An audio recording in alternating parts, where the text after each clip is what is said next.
How to get SBA financing to buy your first business in 2026. Lots of you have been excited about buying a business, buying a franchise, buying vending. And of course, we talk with Bo Eckstein, the concierge to small business lending. So Bo, how does somebody get SBA financing to buy their first business in 2026? Define your buy box, find a business that's for sale, get the financials from the business, which is the tax returns for the past 3 years, year-to-date profit and loss. What's the estimated purchase price? Does it cash flow? Great. You're good. That's good there. Now, step 2. Do you have good credit? Do you have outside income that supports all your expenses? Like in mortgage terms, we call it DTI. Is it about 50% DTI? Perfect. That makes it easier. Do you have transferable experience in that business? You don't need to have owned that business, but are you in management and corporate? Something like that. We call it transferable experience. That's really the meat and potato. Does the business cash flow? And do you have 700 credit scores, low utilization on your credit cards, and you have some income coming in that covers your expenses? It's really simple. People overcomplicate it. The first step is always getting the financials of the business. And if it doesn't cash flow, here's the secret. Get seller financing. Yes. And that's what we're doing on the business we're doing. Right now, it's prime time. So if SBA doesn't work because the business, it's a coin-operated laundry machine or business you're buying and they don't show their financials, well, hey, seller, let's do some creative financing. I'll give you your price. You do my terms. Same thing in real estate. So there's so much opportunity right now. Yeah, I think when I think about the SBA financing, getting your first business, I love the fact that it starts with something similar into one rental at a time, which is a buy box, right? What the heck are you looking for? Don't come to Bo and say, I want a deal, or I wanted this, or I wanted that. Know what you want. Know what you're looking for. And you have some tools that people can take, like the Zoracle and other things, to figure out what's a good fit for them. This is about really focusing in on what is your potential, because again, there's a lot of businesses for sale and also a lot of businesses you should not waste your time in. So the first thing you got to do is really zone in. And to that end, a lot of one rental at a time fans have actually gone to vending as kind of their like appetizer to get into this. Some people have come back to buy something else after, but I think sometimes getting a business like vending is a great entree to it. See if it fits. Also, if you happen to have kids that are maybe teenagers or in high school or college, work it out with them. So again, maybe the parents get the tax write-offs because it's an active business and capital, and then the kids get to, start a business. So, talk about vending, because I think a lot of people sleep on vending as a starter business. So yeah, vending is SBA financeable. We work with a company that helps you build out the whole business, find locations, which is the toughest part, and teach you how to run the business, even though it's pretty simple, right? You fill a machine, you check on your phone what's been selling, you put the highest margin products in there that sell the best. I mean, that's really the premise, right? So a lot of it is getting location. And so these companies we work with, that's what they help you do. They help you do it all. And it's packaged in a way that SBA financing will finance 90% of the total project cost. So it's a phenomenal thing now with 100% bonus depreciation. So also what I'd like to tell people is we call it a gateway business because, look, if you have 10 machines, you're roughly spending 10 hours a week in the business or on the business, or perhaps less if you hire somebody to do it or a family member does it. Maybe you're only spending an hour. But that gives you a lot of tax write-off ability or capabilities. And then it brings in cash flow, right? It gets you one step closer. A lot of people never take one step. So like we were at lunch one day and we were talking about like having multiple revenue streams and like, yeah, I have this many. And I'm like, wow, that's a lot. And then I started thinking, well, how many do I have? Right now, I'm always looking for revenue streams as well. So if it's a rental property or if it's owning a portion of a business or if it's owning vending machines or it's whatever it might be, what can you do effectively that you can get the best leverage on, meaning you're not spending all your time running the business.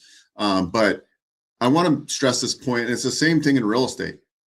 It all comes down to you as the operator, right? Like the reason Zuber has so many doors isn't because he's a bad operator. He obviously knew what he was doing and he did it on a long basis over a long extended period of time. And he was pretty, I'm going to use the word compulsive. Like he knew those streets where he was buying and what exactly he was buying.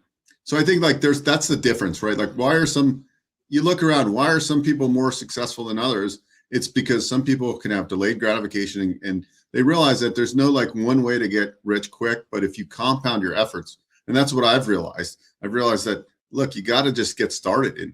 And even if it's not the most, oh, I own vending, right? But what if that vending ends up making you $2,000 a month that you then take that 24 grand and invest in a house, or you invest into buying a bigger business in 2 years. Like we helped one of our one rental people get into vending, then got into 2 territories of a commercial painting company. Right now, what's his next step after that? 2-3 years. So I think we've got to get the momentum, and that's the real thing about business and real estate, is that you have to just get momentum and just do it. And and for most of us, and I'll speak, it hasn't been easy. Like I work really hard, and I'm not nearly where I want to go, but I realize that you won't lose if you keep on doing the right things over and over again. You're going to win. You're going to win. You're going to win. You're going to win. You're going to win. And that's what I've been doing. So I can tell you from 27 years of being self-employed, it's never easy, but now it's really compounding. And I think like for someone like you can say, because you stacked that many rental properties over a long period of time, it's changed your life. Like you're not stressed out about money anymore. You got money coming in every month. You've got a great net worth, and the average person would love to be in that position. The average person would probably love to own 4 rental properties, not 100. So yeah, the other thing I love about this conversation is, again, the baby boomers are retiring. Lots of businesses are going to be for sale. I think that only goes up from here. But one of the things I've learned because I work with you is the creativity that I've gotten with real estate. It even goes extra level deep with SBA financing, right? You find a business that's maybe been underappreciated, even a franchise, right? You're working on a franchise deal that should be doing 7 figures, only doing 6. It's not financeable with SBA. Great. It is seller financing. They want out. They're done. So work on a way with seller financing. So the creativity that I've learned in real estate can go even more deep with buying businesses. And again, I think there's, AI is coming, and AI is coming for white collar. And this is not to be fear-based. This is just a plan for, right? Go get a plan B, whether that is an entree like vending, or if that's a service-based business, or whatever it is. I think there's a lot of people in my community that are certainly thinking about it. And, I think they should reach out to you at onerentalmeeting.com, right? You bought a domain just for this community, which I still think is wild. So thank you. But I think more people need to reach out and get started. Yeah, I was watching Pace Morby the other day on YouTube, and he's buying RV parks. And I'm like, he's a creative finance guy, which is great. Like, but RV parks are potentially eligible for SBA financing. And that's one of my favorite asset classes, because if they're daily stays, they're usually mom and pop owned. And if you put the right systems in, so even if you're a real estate guy or gal, there's real estate related businesses that play well with SBA. So self-storage facilities, there's so many ways you can go. And I think it's really just like our mission, like you with your community, with my community, is really just like talking about it, sharing ideas. We're doing the Real Estate and Business Expo, your one rental event coming up in February. Like, just get plugged in and like get around people that are doing it and learn from them, right? Like, that's what it's all about. Where are you investing? What are you doing? And over time, I want to point out one thing. We're closing on that grout restoration franchise, and it's and I'm just a minority owner in that.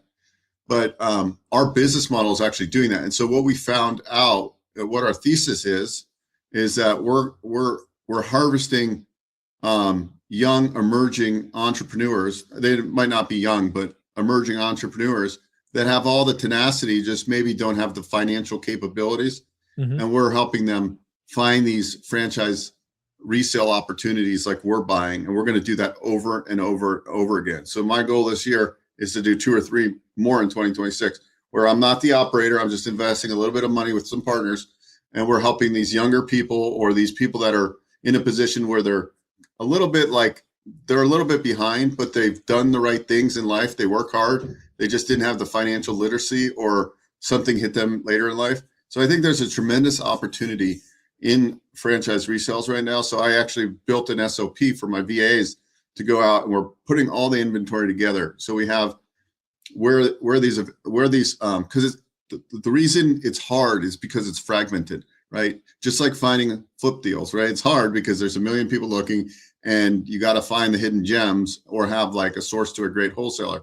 It's the same thing with business acquisition or franchise resales, which is a business acquisition. It's fragmented. So how do you do it at scale? And so like I'm putting all that together in 2026. I'm really excited to help more people, because some people out there are like, look, I want to find something that's already got running, and they don't want to start from scratch. Whatever their circumstances is. A lot of times what you will find out though, like starting a franchise versus buying one, starting sometimes is better. And a lot of times it is, because you're not paying a multiple and you're not buying somebody else's garbage, right? Like, because you have to go in and fix things. Like I hired somebody to work on my CRM, and they didn't do a great job. So now I had to hire somebody to actually do it the right way. So that's the difference between starting a business like a franchise, and you're not starting from scratch because you're plugging into systems and marketing already. So lots of opportunities, the bottom line. Yeah. When I think about this, I was reminded of a quote I read yesterday. I wrote it down. If you want to get started in real estate, or frankly, small business, go find people that are doing it already and ask a lot of questions. That's what I do inside my school community. That's what you do in your community.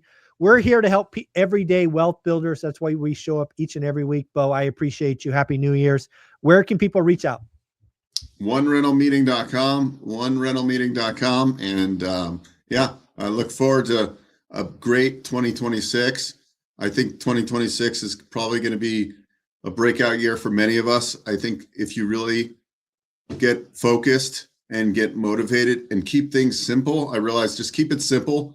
Like I wanted to lose weight, and I'm like, well, what if I just cut out eating sugars or carbs and just ate like meat, like steaks? And all of a sudden, 2 weeks of just eating that. So how did I do it? I got one of these infrared grills that cooks your steak in 4 minutes, or it takes about 6 minutes. Gets up to 1,500 degrees. It was $170 on Amazon. Boom. I'm hungry. Instead of going for junk food, ribeye steak, 8 minutes, eat it. I'm full for the day.